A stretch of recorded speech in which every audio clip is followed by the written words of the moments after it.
জরিপে নগরীর উত্তর কাট্টলী, পাঁচলাইশ, বাকুলিয়া, জালালাবাদ, পাথরঘাটা সহ ৮টি ওয়ার্ডকে ডেঙ্গু ও চিকুনগুনিয়ার উচ্চ ঝুঁকিপূর্ণ হিসেবে চিহ্নিত করা হয়।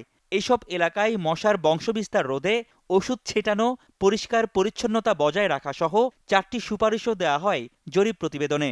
ঝুঁকিপূর্ণ এলাকাগুলো চিহ্নিত করে আমরা মাননীয় মহোদয়ের ওখানে, মেয়র মহোদয়ের ওখানে আমরা সুপারিশ করেছি। আমরা উদ্দেশ্য হলো এই যে red zone, yellow zone, green জোনগুলোতে প্রয়োজনীয় পদক্ষেপ নিয়ে যাতে লার্ভাকে ধ্বংস করা যায়।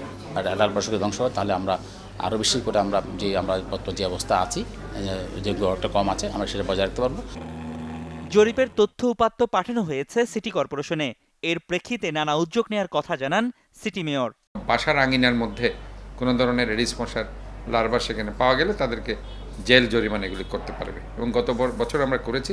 কাজে সব মিলে আমরা মনে করি যে জেল জরিমানা, তারপর আপনাদের preventive matter as well as awareness program এবং থেরাপিউটিক যে মেজারটা আমরা নিচ্ছি, আমরা লার্ভিসাইডটা দিচ্ছি সকাল 11টা-12টার মধ্যে আমরা দিচ্ছি, আর সন্ধ্যার দিকে আমরা অ্যাডাল্টিসাইড, যেটা ফগার মেশিন দিয়ে স্প্রে দিচ্ছি। উচ্চ ঝুঁকিপূর্ণ ৮টি ওয়ার্ডের মধ্যে ডেঙ্গুর হটস্পট সবচেয়ে বেশি উত্তর কাট্টলী ও পাঁচলাইশ ওয়ার্ডে। এছাড়া 10টি ওয়ার্ডেও কম বেশি মিলেছে এডিসের প্রজনন ক্ষেত্র। রনি দত্ত, চ্যানেল 24, চট্টগ্রাম।